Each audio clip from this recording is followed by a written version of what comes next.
उत्तर प्रदेश के मेरठ में पत्नी की हत्या करने वाली मुस्कान का मामला सुर्खियों में रहा। लेकिन बरेली में भी ऐसे कई मामले सामने आए हैं जहां अवैध संबंधों के चलते महिलाओं ने शादी जैसे पवित्र बंधन को तोड़कर अपने ही पतियों की जान ले ली। पिछले 5 सालों में जिले में ऐसे 8 मामले दर्ज हुए, जिनमें 2 मामलों में दोषी करार दी गई महिलाएं और उनके प्रेमी उम्र कैद की सजा काट रहे हैं। बात कर लेते हैं फर्स्ट केस की। सुपारी किलर से करा दिया गया शिक्षक पति का कत्ल। इज्जतनगर में इंटर कॉलेज के प्रवक्ता अवधेश सिंह का कत्ल उनकी पत्नी विनीता ने 5 लाख रुपए की सुपारी देकर करा दिया। 12 अक्टूबर 2020 को हत्या करने के बाद शव को बरेली से ले जाकर फिरोजाबाद में तेजाब से जलाने के बाद मिट्टी में दबा दिया गया। पुलिस ने केस का खुलासा करने के बाद विनीता, उसके भाई प्रदीप, बहन ज्योति, पिता अनिल कुमार सिंह और सुपारी किलर भूरा को गिरफ्तार करके जेल भेजा गया था। केस नंबर 2, 17 वर्ष छोटी पत्नी को पसंद नहीं आए संजय कुमार।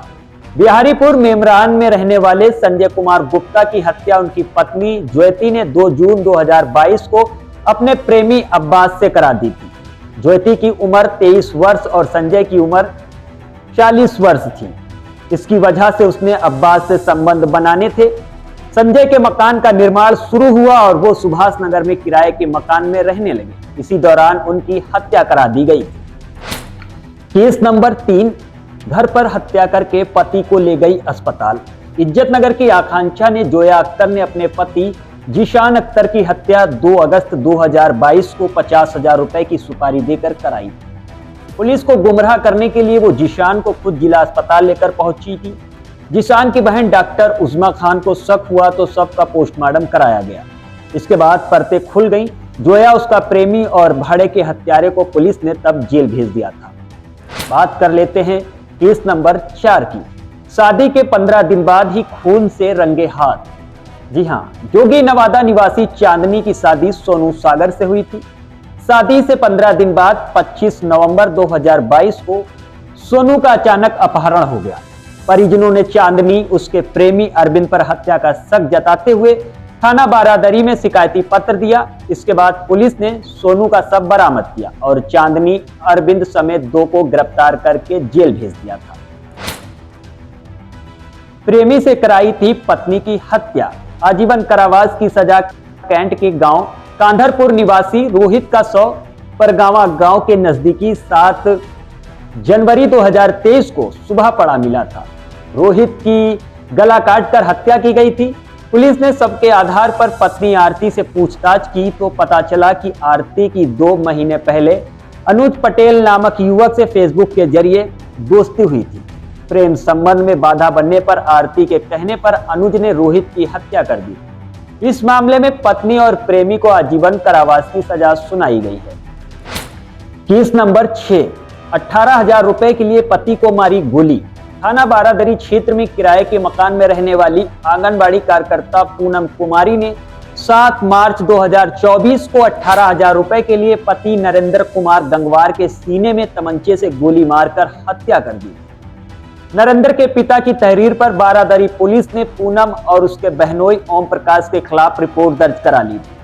नरेंद्र के पिता ने पूनम पर कई गंभीर आरोप लगाए थे। प्रेमी के साथ मिलकर की पति की हत्या। आजीवन कारावास। मीरगंज क्षेत्र की गांव धतिया निवास ओम प्रकाश की पत्नी भूरी के अपने ममेरे देवर चरण सिंह से प्रेम संबंध हो गए। 8 फरवरी 2021 को ओमकार भूरी को लेकर दवा दिलाने जा रहे थे।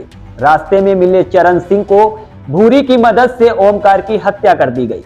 इस प्रकरण में 2 अगस्त 2024 को कोर्ट ने भूरी और चरण सिंह को आजीवन कारावास की सजा सुनाई। केस नंबर 8, पति करता था शक तो पत्नी ने करा दी हत्या। इज्जतनगर क्षेत्र के सकलेन नगर निवासी आरिफ कुरैशी की हत्या 19 जनवरी 2022 को उसके साले ने कर दी थी। आरिफ अपनी पत्नी पर शक करता था और इससे उसकी पत्नी भी नाराज रहती थी। आरिफ की साले ने गले में चाकू मारकर हत्या कर दी थी। इसमें उसकी पत्नी की भी साजिश थी। पर्सनालिटी डिसऑर्डर का शिकार हो जाती हैं महिलाएं। बरेली कॉलेज की मनोवैज्ञानिक डॉक्टर सुविधा शर्मा के मुताबिक कई महिलाएं पर्सनालिटी डिसऑर्डर का शिकार हो जाती हैं।